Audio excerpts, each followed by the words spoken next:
徐珊珊。 AB 行为杀阴性血。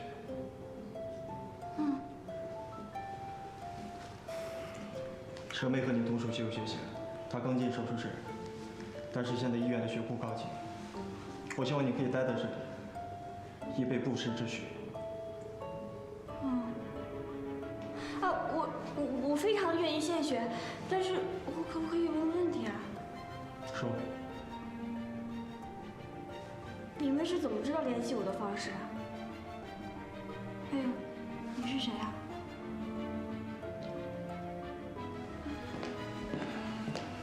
薛小姐，你是丰腾公司的员工吧？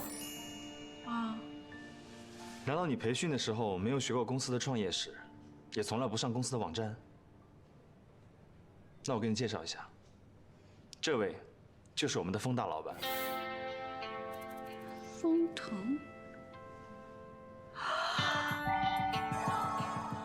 大老板，啊，大老板好。我是研发部的郑奇，你总听过吧？郑奇，齐帅。我再给你介绍一下，这位就是投资部的严青总经理，是我们大老板的妹夫。薛小姐，拜托了。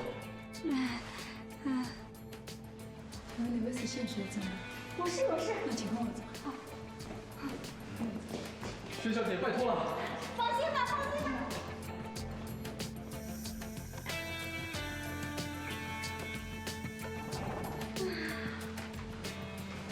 再休息2个小时，如果没有什么异样，就可以离开了。好，谢谢呀。薛小姐，大半夜把你叫过来，估计你还没清醒吧？怎么样，累不累？啊，不累，没事。明天你可以休息1天，公司给你放1天假。今天晚上累了呢，你就直接在这儿住下来了。啊，哎，但是住这儿好贵的啊。钱你就不用考虑了吧？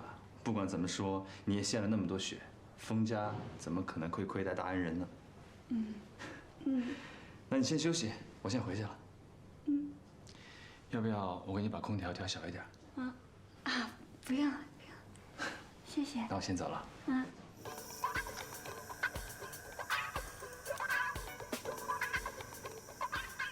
小金，后面怎么样了？母子平安，真的太好了！严总，薛小姐，你让我平安。太感谢了，真的太感谢了。哎呀，不用谢，能帮到你们，我真的很开心。哎呦，没有你真不知道该怎么办了。今天。哦，对了，我想把这个送给你太太。我们寻猫血的人啊，最怕出意外了。我从小过马路都特别小心，要是万一出个什么车祸的，最麻烦了。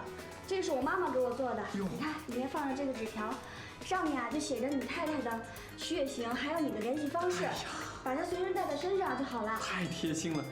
不，这我不能要，这个你太珍贵了，对你。要的。哦，不行，没关系，绝对不能要。让你做一个就行了。哦，不行，你得收着。收下。同学叫你。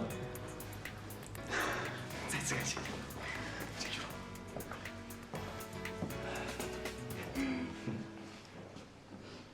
薛小姐，谢谢你。不客气。还有什么事吗？我没事了，我没事了，我走了。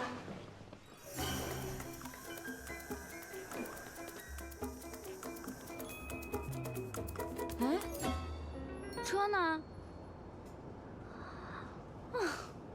真是，输血之前出租车守在你家门口，输完了，就好像商场里的电梯。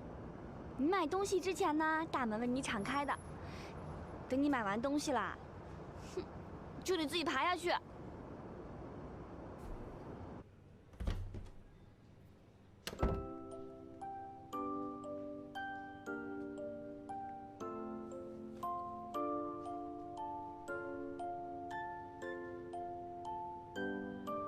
丰腾，他就是总裁。这总裁也太帅了吧！这就是传说中的高富帅吧？我还以为总裁应该是个严肃的老头呢。进公司这么久，也不知道大老板长什么样子。没想到在医院那么奇怪的场合里碰到了。看他那副冷冰冰、高高在上的样子，一定很不好相处。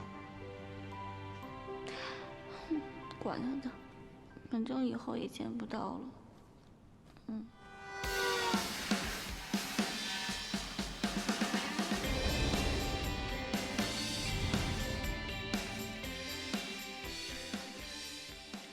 其实我进丰腾还不到1个月，试用期1/3的时间都没过。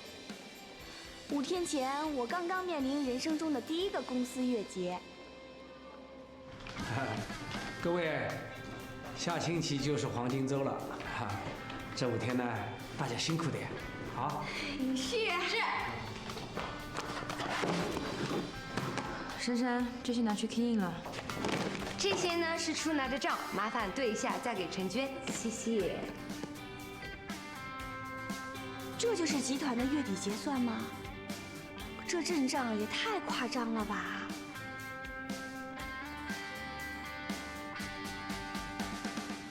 虽然我只是个财务部助理，这科室也只负责丰腾18家子公司中最小的2家公司财务。但想到这2家公司93位员工的薪水、出差费、洽公喝咖啡、打的的公关费，甚至茶水间的纸杯、上厕所的卫生纸，都得经过这部门的核对，我就觉得自己至关重要。作为最底层的员工，没点阿 Q 精神，怎么能活得下去呢？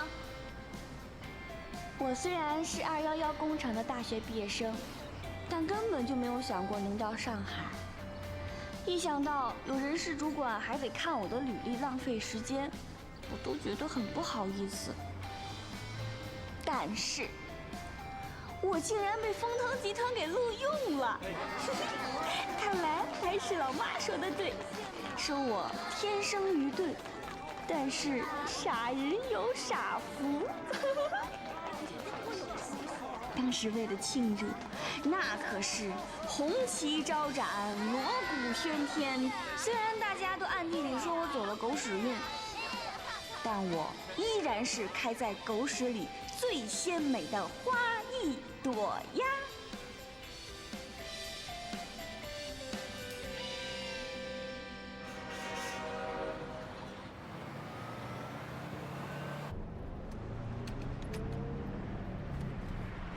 哇，好陌生的城市。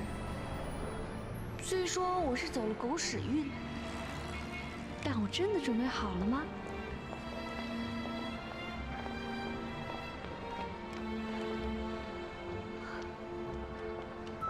我真的成为丰腾集团的一份子了吗？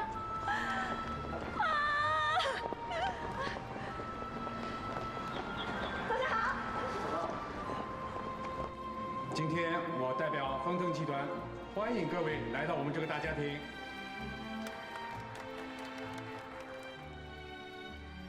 丰腾集团，国内最大的软件公司，过半客户是欧美品牌。集团里10个有4个是从欧美日留学回来的。从国内一流大学毕业的人，可能都要从端咖啡做起。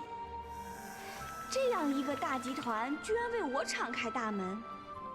对于这个千古之谜，我只能理解为，一定是人事专员在打盹的时候点错了鼠标。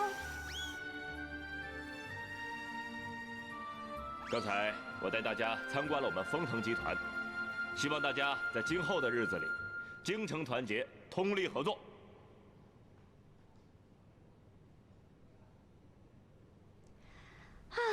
我其实也偷偷幻想过，跟高层会是在怎样的场合下碰面，然后怎样出色地展现自己的才能，在这种顶尖优质的环境里变成高效率的女强人，然后步步高升。这种情形简直美得像个梦。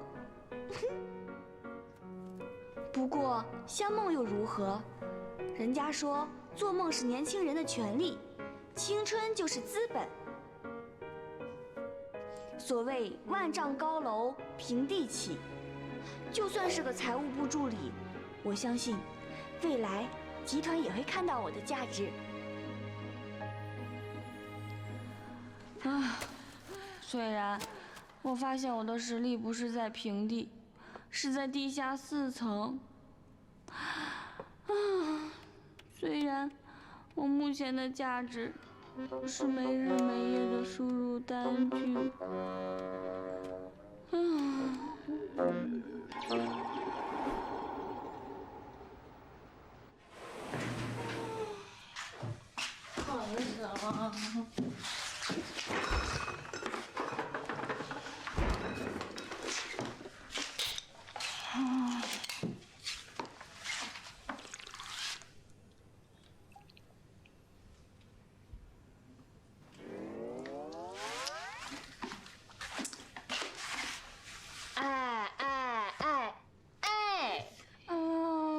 早起来！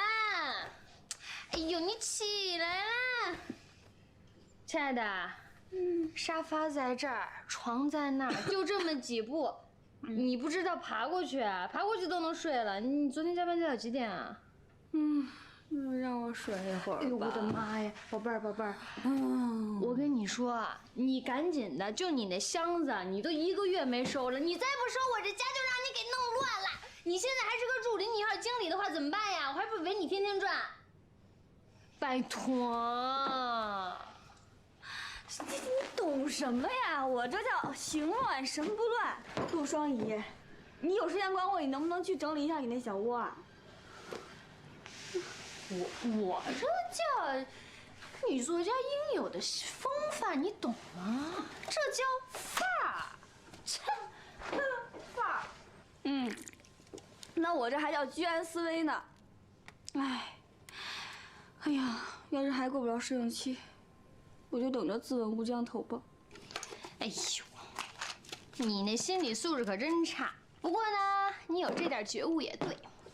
哎，我跟你说啊，你爸妈可是风风光光把你从乡下送到上海来的，你可得给他们争气啊。至于我呢，我是盼星星盼月亮，终于把你盼来了。你呢就不许离开我，就是你嫁人了也不许离开我，听见没有？要不是你，我哪敢把简历丢到丰城啊？你要怎么补偿我加班的辛苦？我还怎么补偿你啊？我给你地儿睡，我陪你吃，陪你喝，陪你笑，我快成3陪了，我还补偿你？你不是说这期的稿费黄金周前就能结吗？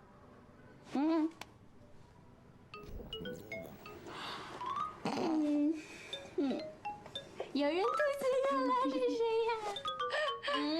好啦，去吃大餐，好不好？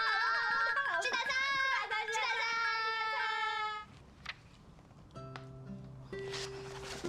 餐。哥，你看什么看那么入神呢？不就是一挂牌吗？看那么久啊？这个挂白缝线的部分有几个大的针洞，镜头也没有自动回缝，是老式的裁缝机所致，布料也很旧，倒是挺坚固的。你怎么那么挑剔呢？这是人家妈妈做的温暖牌的挂牌，你不能拿去跟名牌比较的。哎，哥，我听言青说，薛小姐为人很热情又很单纯，你说这一次帮我们那么大个忙，我们怎么谢她呀？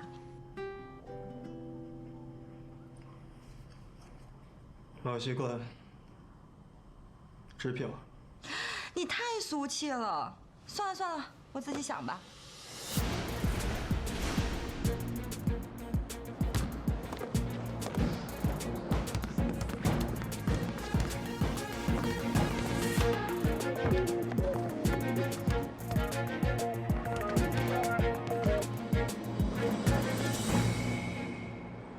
你这个人啊，自己是雷厉风行，却帮那长辈念起旧情。我们也是15年老朋友了，我对你不好？哪儿好了？自从跟你回国进了丰腾以后，我就跟个陀螺似的，一直没停过。咱俩谁跟谁啊？再说我这不是打球陪你放松呢吗？啊，你陪我打球啊？应该是我陪你打球才是吧，丰大老板。跟你逛街真扫兴。大姐，这全都是你的，还扫兴呢？我都说的是约你去吃饭的，不是去逛街的。这个街都这么多天了，我现在唯一想的就是吃饭、睡觉、睡觉、吃饭。现在还陪你逛街，已经很够义气了。我跟你讲，是我陪你逛街好不好？大姐，您都快上班了，你也打扮打扮自己。你看你现在，你跟个道姑似的。你见过这么偷懒的道姑吗？哼，我这么天生丽质，这么难自弃。难自弃。川川啊，妈，你最近忙吗？头2天有点忙。不过现在没事了，放假了。那个，柳柳去找你了，可能还得在你那儿住上一阵子。啊，珊珊，哎呦，我是大伯母。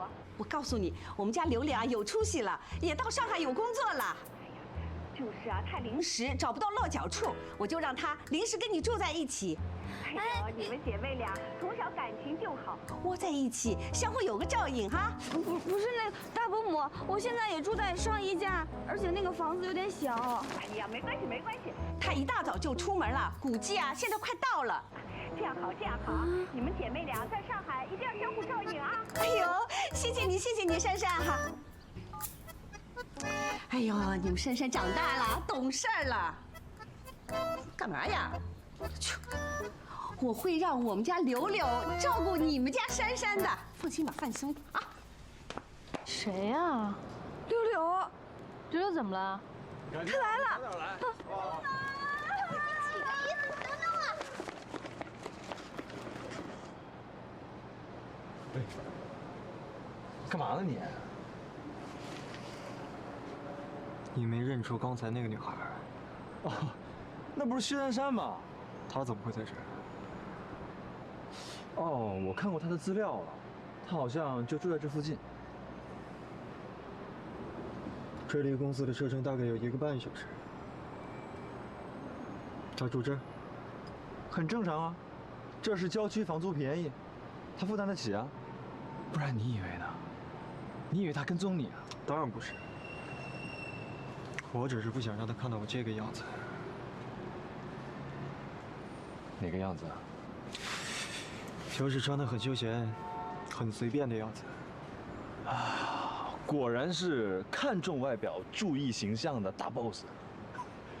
你看你刚才看见薛珊珊躲那样，就跟看见旧情人似的，至于吗你？看来我们要换个球场了。不必了吧？找一个好的球场多不容易啊！而且刚才薛珊珊都没认出你来，没事的啊，真的。啊。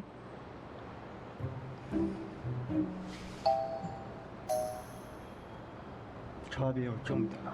嗯，判若两人。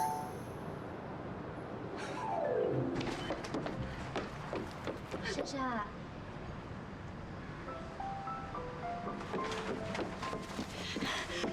哎，六六，你怎么跑上海来啦？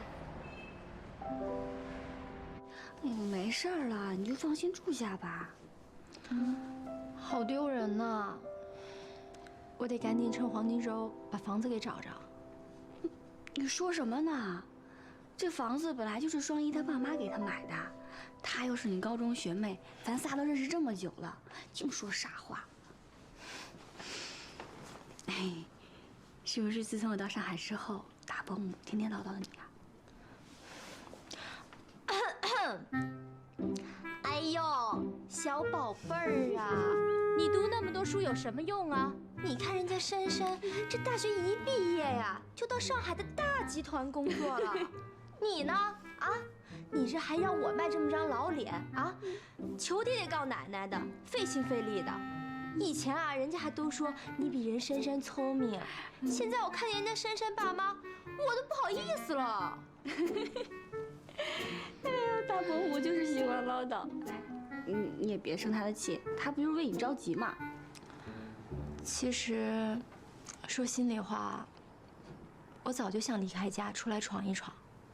不管怎么样，我一定会努力做到最好，一定要做出一番成绩给他们看。你呢？最近怎么样啊？工作顺利吗？还在努力的适应当中。哎，你也知道，我没有你聪明，又没有你有本事，又没有你漂亮。不过我会努力加油的，绝对不给咱们家乡的人丢脸。好，那咱们姐妹二人就齐努力，在大上海闯出一番事业，衣锦还乡。展望未来，是的，这样，加油，加油！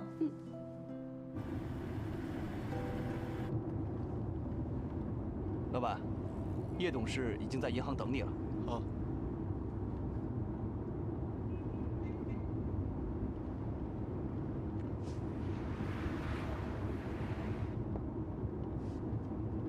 周姐，心动游戏软件公司你有没有听过？听过啊，这2年有几个不错的作品，但游戏这块儿我不是很清楚啊。我要买下单，待会儿你跟严青帮我评估一下，下午约他们的负责人过来跟我聊聊。今天下午？今天下午。明白。公司名称是心动游戏软件公司是吗？好，我立刻交代下去。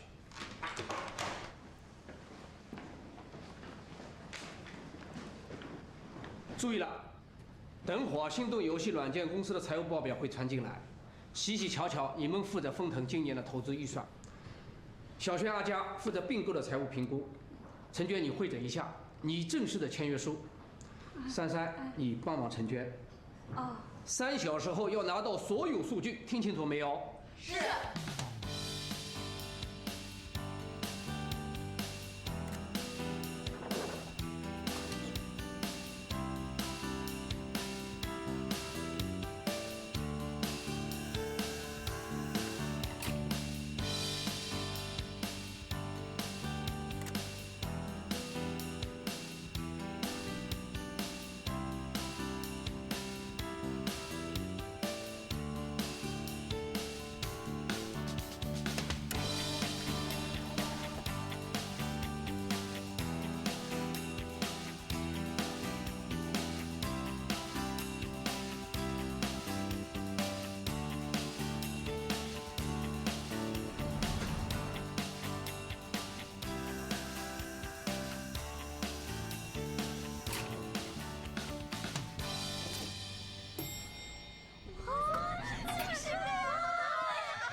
这么热闹啊！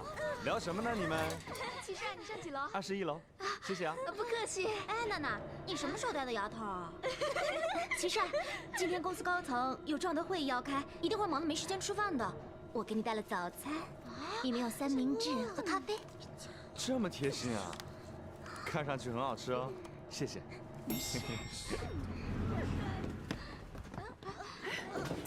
齐帅。薛珊珊。你们拿这么多资料是要给谁送过去啊？哦，这些资料是给严总送的。太巧了，我去找严总，给我吧，我给你们带过去。谢谢你啊。顺道嘛。那这个你帮我拿到我的办公桌上。啊，谢谢啊。好，没事没事。拜拜。拜拜。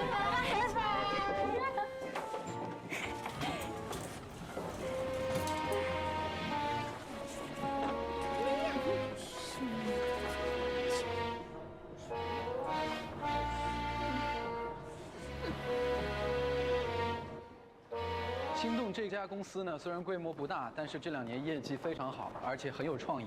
业内的很多高层人士非常看好它。我相信，如果丰腾收购这家集团，会是一个好的故事。我们科里评估的并购金额为什么多一个0？小轩，并购金额的评估报表是你做的吧？怎么回事？现在已经在签约了，怎么办？李科长。这是正确的签约书，他们刚送的，确实是多一个0啊！林科长，这个怎么办？你们到底是怎么做事的？要是早点怪罪下来，可不能怪我们巴克的事啊！这些都不是当务之急。不行，我看还得打断签约会议。这个错误的合约要是签了，赔偿我们所有人一辈子的薪水都补偿不起的。珊珊，珊珊跟郑琪很熟啊，那去找齐帅吧。对，珊珊，你去找。跟秦帅一点都不熟的。在这危急的时刻，你说话还这么自私，我们财务部所有的命运都系在你一个人的身上了呀！是啊，赶紧啊！我有空打电话，赶紧。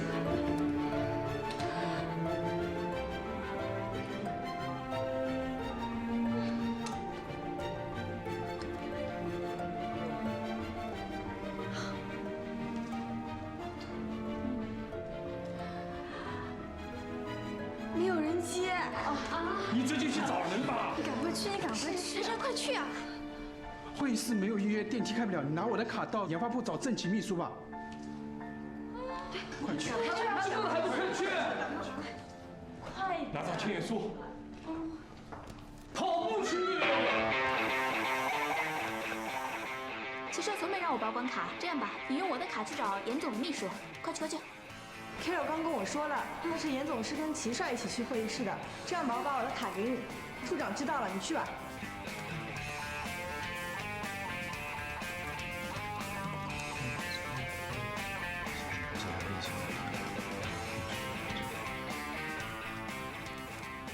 果然，狗屎运就只是狗屎运而已。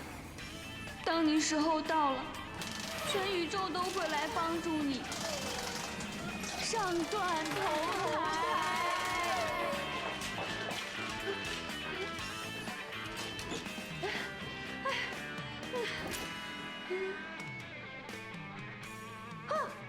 对不起，是我搞错了，对不起，我打扰了。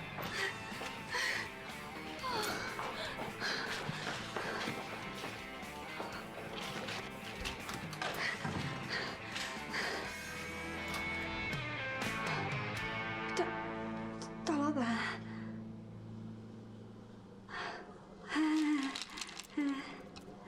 完了，我将从封家的大恩人变成封腾的大罪人。那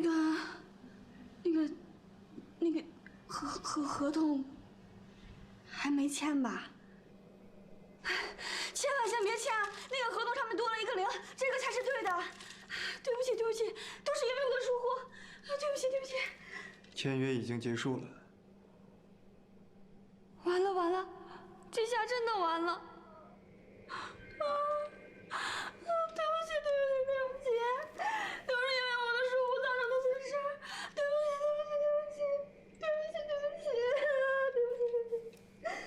不起，大老板，都是我的错，都是我的错。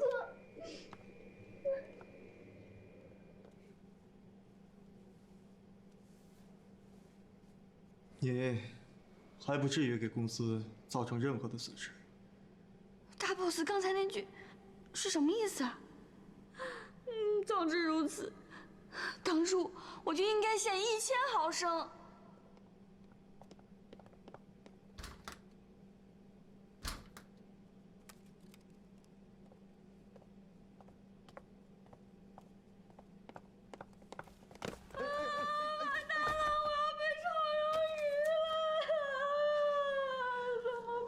放心吧，金额没错。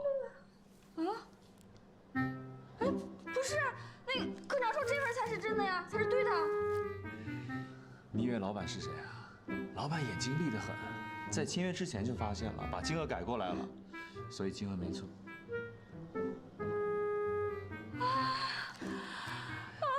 放心吧，没事儿啦。公司部、财务部、总部、客栈上的主管，还有所有的秘书，马上给。是。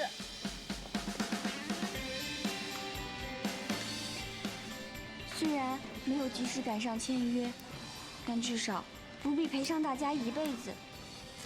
不，应该是2辈子、3辈子的身家财产。但是，各部门科级以上都被抓去大检讨。啊，科长不会怪我办事不力吧？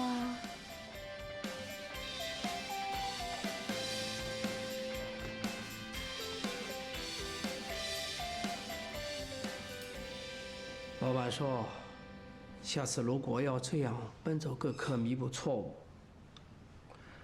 让我选个100米田径选手当财务助理就好。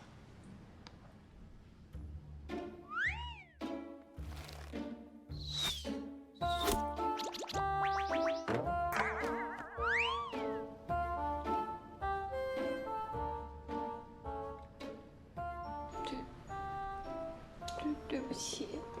做事也不用点方法，连总务处都跑去了，像个无头苍蝇一样，整个集团绕一圈，这是危机处理的方法吗？人事处为什么把我选好的新人给刷下去，就硬是让你进来？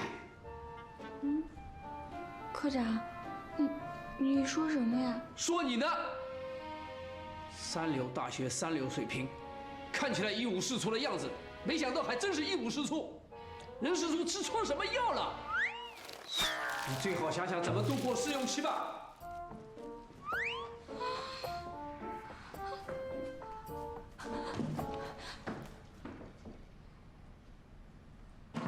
哎，程娟，你说这薛珊珊到底什么来历啊？是齐帅的朋友吗？我怎么知道？但总之来历不小，要不然以他这种烂大街的学历，凭什么封腾招他进来啊？我们是封腾哎，可总你封他了，是这样吗？哎，那为什么科长还敢对他不加颜色啊？科长的个性你不知道啊，向来讲求实力公事公办，越是靠关系就越反感。所以啊，15年了还是科长。但他这说的话也太重了，人家珊珊毕竟是临危受命，不容易的。哎，算了算了，他这种人啊，一身晦气，沾上点3个月都洗不掉。反正他迟早要被炒，我可不想跟他起倒霉。哎，阿佳。陆凡。那个，昨天你晚上韩剧看了没啊？看了，还挺好看的。哎，那男主角长这么帅。哎，杜凡，你找到住的地方了没有啊？找到了，就是离公司稍微远一点，不过还是挺方便的。哦，那挺好的。啊！哎呀，没事吧？没事没事，就是有点淤血。哎呀，疼吗？还行。你们早就认识了呀？我们俩培训的那3天认识的呀。他呀现在在总务部当专员，是运胜商业大学毕业的哦。对，我是东北过来的，不像他在上海念的大学，简直就是个上海通。哎，那个培训3天？对啊，8月底培训的3天呀。珊珊应该和我们是同一期的吧？哎，怎么我对你没什么印象？你的编号是多少？住在什么地方的？哎，我的编号是2哎。对，我先去一下。哎，去哪儿啊？哎，你没事吧？要不要贴个创可贴？哎呀，没事。我那儿有创可贴，可多了。男子汉大丈夫，一点小伤。人事处为什么把我选好的新人给刷下去，就硬是让你进来？我怎么知道？但总之来历不小，要不然以他这种烂大街的学历，凭什么封腾招他进来啊？原来新人是要培训3天的。我没有培训，只是一通电话通知，还协商了报到时间。为什么？我还一直安慰自己呢，人事专员慧眼识珠啦，是金子终究会发光的呀。哼，现在看来，的确是。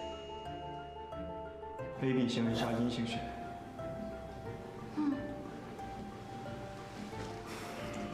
蛇没和你同属西游学习，他刚进手术室，但是现在医院的血库告急，我希望你可以待在这里，以备不时之需。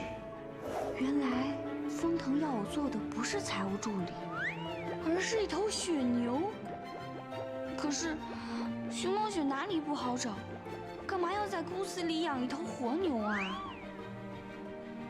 哼，好凄凉的感觉，好像是在卖血呀。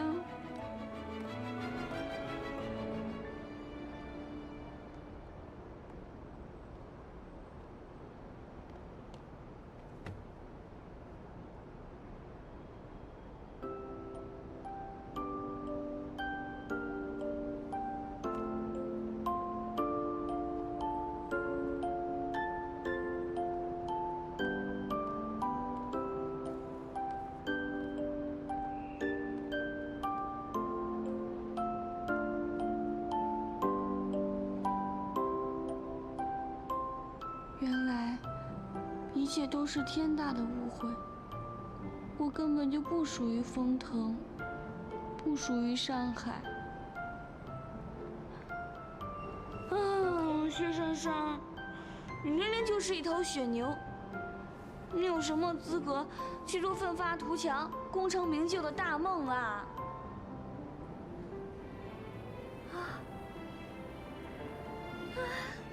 下雪啦！这是我在上海遇见的第一场雪。短短4个小时完成一个企业的收购，大家真的已经很努力了。不过这件事说到底责任在我，你也别怪他们，他们不是推卸责任，就是想找个替死鬼。这是我最生气的。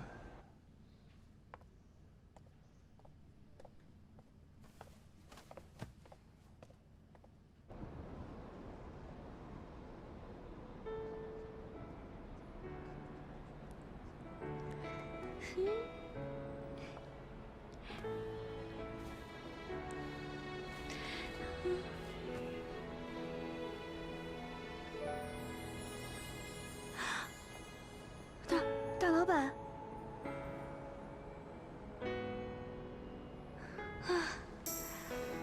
这一刻，突然觉得自己是上海这部戏的女主角。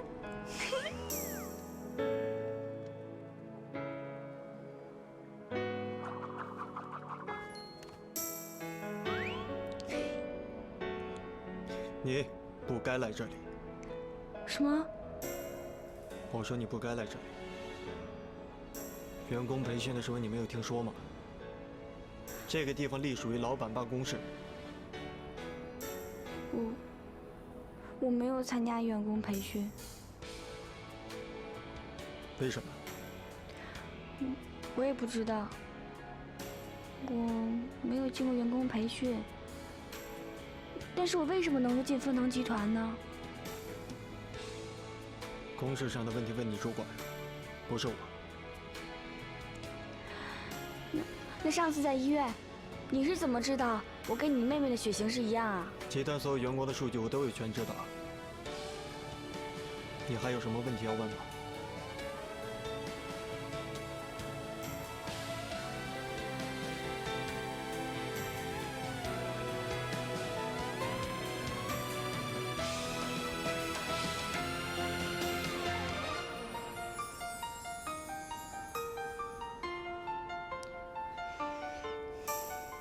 谢谢你。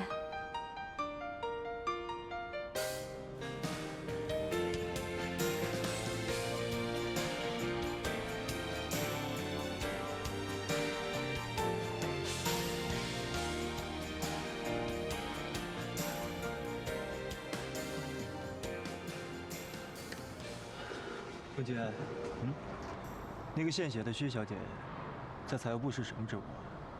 薛珊珊，财务助理。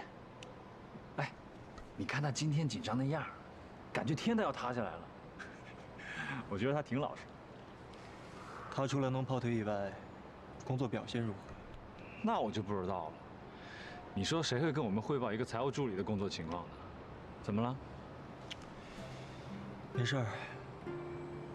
反正他对于我们来说只是血，没别的。这个我听说过，这特殊的人事聘请政策，老董事长在的时候就有了。你知道？公开的秘密嘛，人事部长告诉我的。其实他们也不是不挑，就是说在2个应征者条件相当的情况下，他肯定选那个熊猫血。我觉得这没什么不好，我们又没有逼每一个员工一定要给我们献血，对不对？让集团员工给集团千金献血，这种请求本质上就是强求。但是爷爷疼孙女儿天经地义呀，而且那个薛珊珊吧，也挺乐于助人的。我觉得这事儿你就别深究了，你要现在把那个政策给撤了，我觉得反而对将来应征的熊猫血是不公平的。你想想啊，人事部肯定会刻意避讳吧，搞不好有实力的熊猫血反而会落选，而且说不定薛珊珊还会被开了呢。你说你这一来一回的折腾人家何必呢？对不对？那我们就不说了，这个事情到此为止。嗯。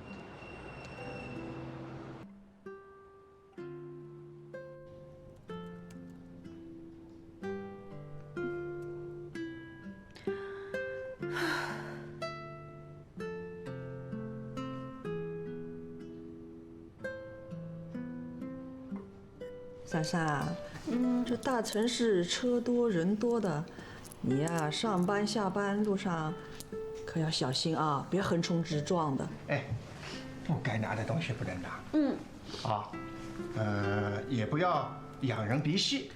哎呦，什么不仰人鼻息啊？哦，在那个大集团里工作，能不多多少少看人脸色呀？咱们珊珊从小就不爱竞争，你不让她力争上游，还教她这种老掉牙的迂腐思想，那女儿吃亏了怎么办呢？我只求可以稳定，可以踏实的好好工作就行了。你们也别想那么多了。妈呀，从小就看你会有出息的，我说你行，你肯定行的。我女儿本来就很行的嘛。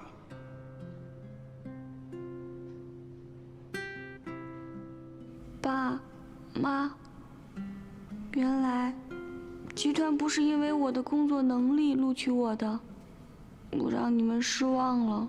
薛珊珊，你干嘛呢？过来，让我看，你快让我看。辞呈？你要辞职啊？啊？你说什么？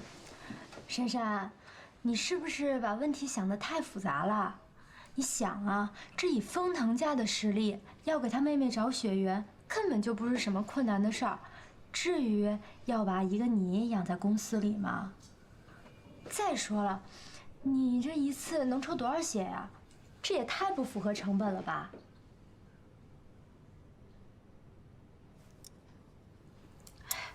珊珊啊，所以首先我觉得吧，你肯定是符合他们公司应聘的要求的。只不过碰巧你也是 AB 型 RH 阴性血的人，他们才顺便请你帮忙的，这也挺合理的呀。可要真是因为这样，那为什么我没跟其他新员工一样经过培训3天呢？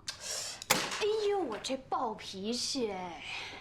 薛珊珊，你给我听好了，要换了是我，甭说献血了，我搭上半条命我都愿意进。黑土双移，本来就是。你听着啊。你的这身血是你爸妈给你的，是天生的。你能献血也是因为你爸妈给你养得好。你首先得感谢你父母，知道吗？其次，你得感谢上天眷顾你，给了你这身血，让你跟别人不一样，让你有了附加价值，总比那些靠关系走后门进公司的强吧？哎，就算你是因为这身血进去的，也不代表你就没有努力的机会啊。我跟你说，双一说的没错，这英雄不论出处。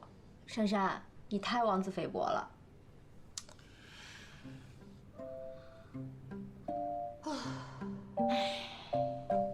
吃。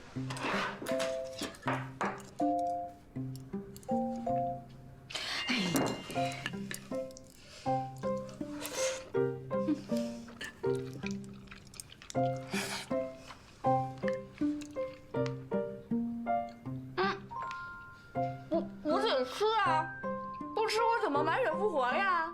我还打 BOSS 呢。也对，吃啊。多吃点。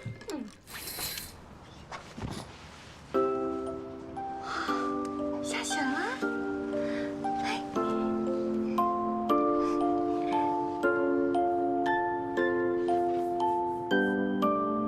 双一和柳柳说的有道理。无论如何，是命运让我有机会到上海。我没有道理妄自菲薄，只能积极向上，努力向前冲。爸妈可是风光的把我送出小镇的，我绝不能因为这点情绪打道回府，让爸妈丢面子。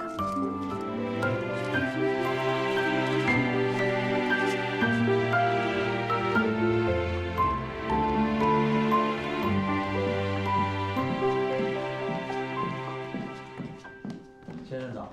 早，王叔。车子机备好了。好。哥，你的饭盒。怎么有2个？这个是给你的，这个是给薛珊珊的。她给我献了那么多血，一个人在上海又没人照顾她，所以呢，我就托厨房多做了一份。你帮我拿去公司，让秘书送给她好了。哎，那么一点小忙都不肯帮啊？王叔，麻烦你跑一趟吧。我说过，不是公司的人尽量少到公司走动。放我车上吧。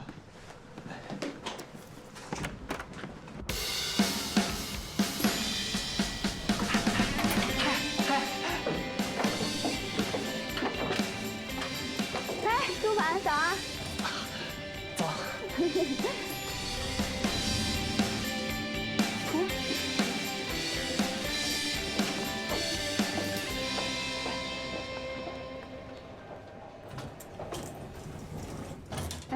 杜凡，你也去财务部啊？是啊，我去3楼换灯管。哦。珊珊啊，你看我整天拿这些乱七八糟的东西进出整个大楼，所有公司的人都不跟我打招呼，整个公司也就你这么热情跟我打招呼了。那有什么呀？就算你一直拿着这个梯子抱灯管，我都跟你打招呼。这又不代表没有力争上游的机会啊！只要你努力，这说不定将来会成为你的跳板。多结实。结实。唉，虽然呢，我也不是什么名牌大学毕业的，但是我是薛珊珊。你呢，只要加油，将来一定会让公司的人都认识到你，知道你叫杜凡的，好不好？好。加油，拜拜。加油。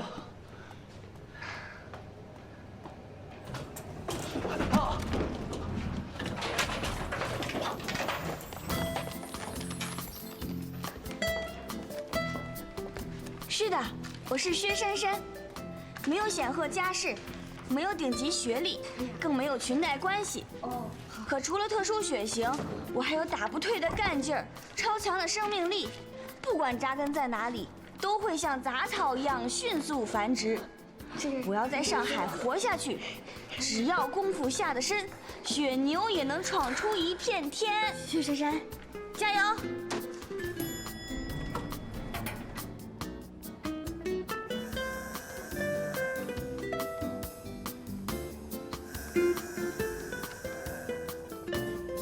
你怎么老是对错账单？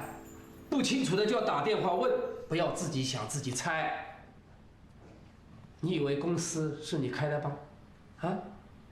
要不然让你当老板得了。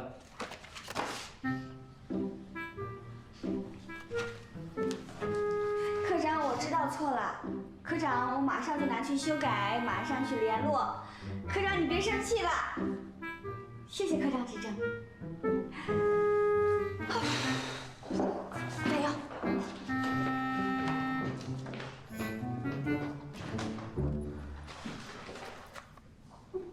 珊珊最近吃错小药了吗？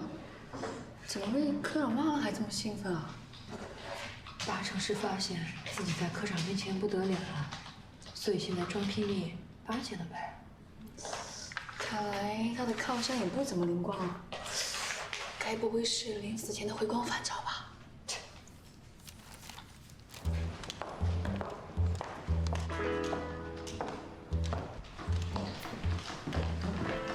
市长，有什么重要事情？请问哪位是薛珊珊小姐？哦，珊珊。我是薛珊珊。你是珊珊？我是老板办公室的琳达。不会吧？不过就搓了个出差费的数据，连高层都惊动了。这饭都不吃，端着饭盒就来抓人。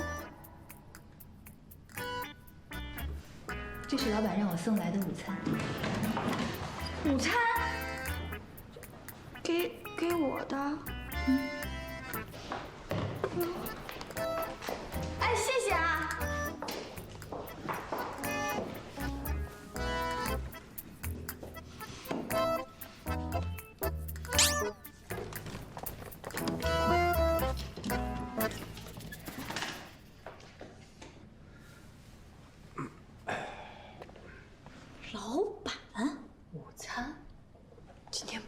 见了。我看肯定是一盒毒盒饭把他给刺死的。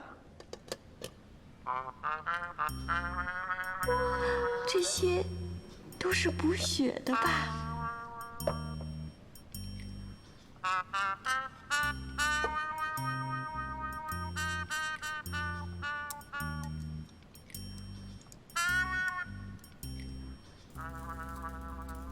所以说啊，之前是我错怪大老板了。其实他人还挺好的，毕竟谁也不想遇到渗血这种事儿。不过我觉得能帮得上人的感觉真好。德行，一餐就给你搞定了。切，那以后风月小姐还需要先学？抽啊，有的是钱。哎呦，这昨天还担心变成血牛呢，今天这一个饭盒就把你给收买了，你还真好打。你要往前看。就这儿。对。他已经到了，就是他。啥新情况啊？什么情况？别闹啊！他叫杜凡，刚来公司，下班前他约的我就说约了你们两个。因为这道上海没什么朋友，咱们大家一起吃个饭应该无所谓吧？看上去还挺斯文的嘛，总务部专员吧，至少也应该是个专员。就是嘛。胡说八道，专什么人？你们两个女神命，给我克制点啊，克制一点啊！还行，一会儿进去别乱说话，省得人家误会，听见没有？知道了。那我先探探情况。千万不要乱说话。杜凡是第一个下班约我一起吃饭的同事，我倒是挺庆幸的，至少不是办公室里那些八卦的女同事。再怎么说，我也是个没培训过、连同期朋友都没有的人，所以我打算从杜凡开始，庖丁解牛、抛砖引玉，一步步打入风腾的人脉圈子。加油吧，薛珊珊，你的好运一步步的到了。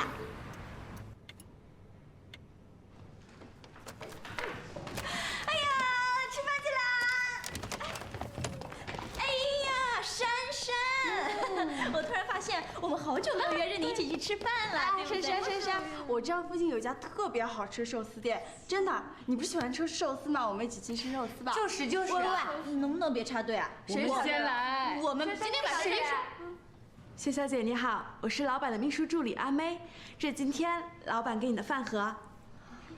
还有啊，看来饭盒送来太晚了，薛小姐你已经有约啦？没有，我们就只是路过。珊珊拿着吧。好，享用你的午餐，拜拜。甚至连猪肝饭盒也跟着一个一个来。珊珊，接下来3天，每天中午都有饭盒，每次饭盒都有不同的秘书送。珊珊，你的饭盒。而饭盒里饭菜的内容，分别是拜拜。猪肝，还是猪肝。而且很奇怪，平常气氛沉闷的财务部，除了秘书到访外，还多了许多访客，送单据的，查账的，问问题的。小小的办公室，快到中午几乎挤满了人。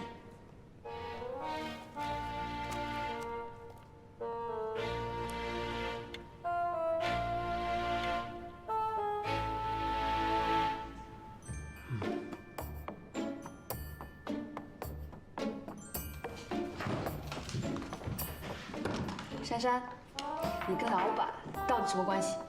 哼，你们终于开口问了。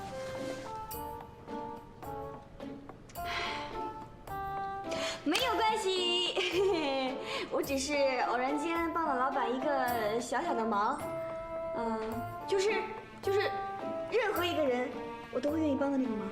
既然是小忙，那有啥不能说的呀？就是啊。哎，你快说呀！你快说！你帮老板的忙，你少忽悠了。你有一拍90年的励志片呢。就是，哎，再说，老板他为什么不给你送礼盒呢？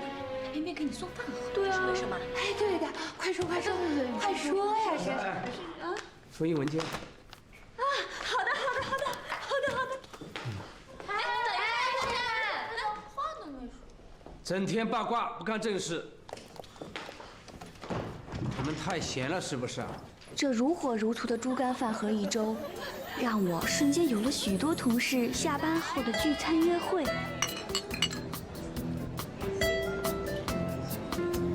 哎，珊，我这边有特别好看的一个口红脸色，很适合你，你拿去擦擦。我香港带来的，你快点拿去擦。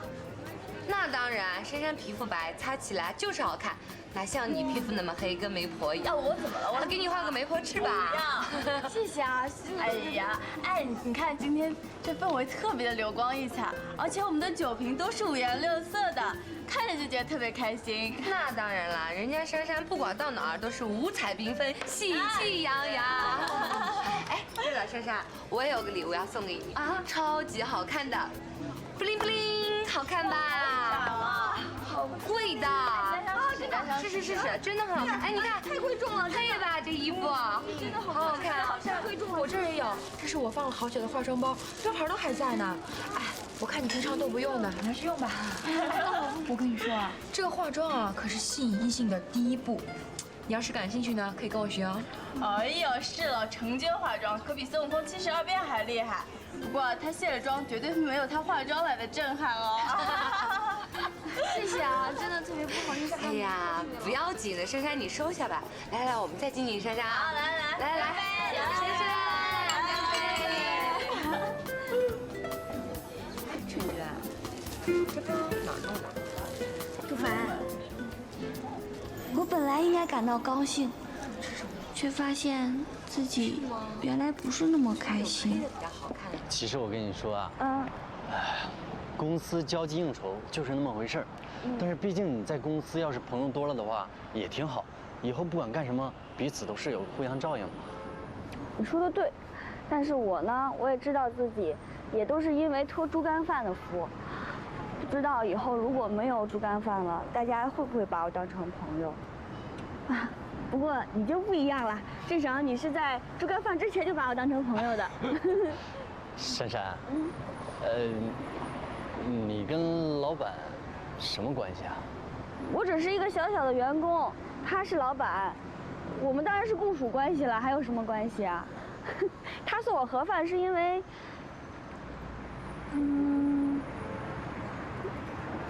哎，不是我故意装神秘啊，这件事情还是涉及到别人的隐私，所以我不能说。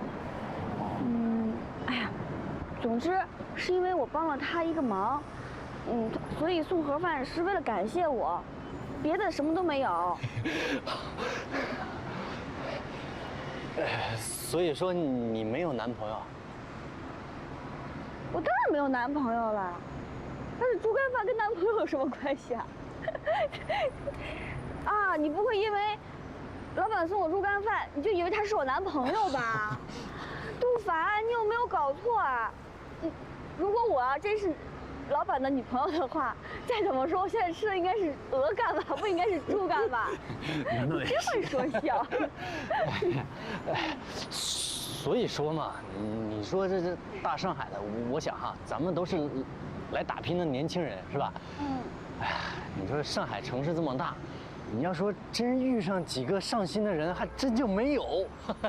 所以吧，我想跟你说，就是。我的车来了，先走了，拜拜。哎。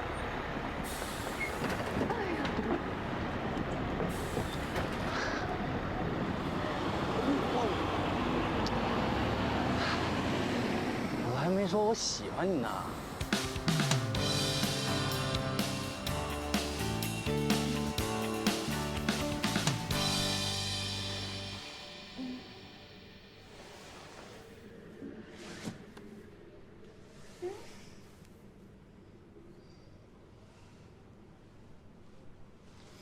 柳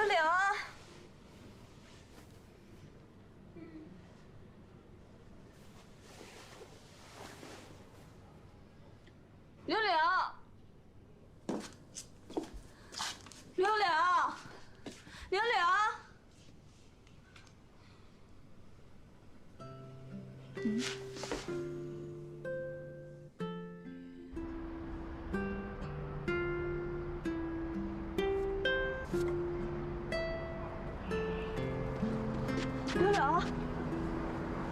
你怎么站在这儿啊？你醒了？我看到楼下你的行李，你要去哪儿啊？我今天要搬走了。搬走？嗯。你怎么不告诉我呢？你整个星期忙得风风火火的，哪有时间管我呀？我没有时间管，那你也要跟我说呀。我可以帮你搬家呀。我就那么2只皮箱，用不着你帮我。你真的要搬走啊？怎么，我找到房子你还不高兴啊？还想让我和你一块挤啊？不是，那我帮你拿行李，上月季看看你的新家。珊珊，你别忙活了。我男朋友会来接我。男朋友？我去他那儿住。一起住？哎呀，刘，你不要害我呀！万一被大嬷嬷知道，我怎么向她交代啊？她肯定会掐断我的脖子的。哎呀，珊珊，你别紧张嘛。我妈她知道，还是她撮合我们的。他是我们公司总经理的儿子，叫尤成浩。我妈那个人你又不是不知道，她就想着我能嫁入豪门呢。她整天就和我念叨：“哎呦，小宝贝儿啊，你这念书太辛苦了，你工作这么辛苦有什么用啊？你要是能嫁给总经理的儿子啊，你就算是摔断了腿，下辈子也不用愁了。”对，大嬷嬷就是这样的。老妈我呀，也可以颐养天年了，用点心，知不知道？虽然你有打断腿的志向，可是我还是会心疼你。哎呀，有什么好心疼的？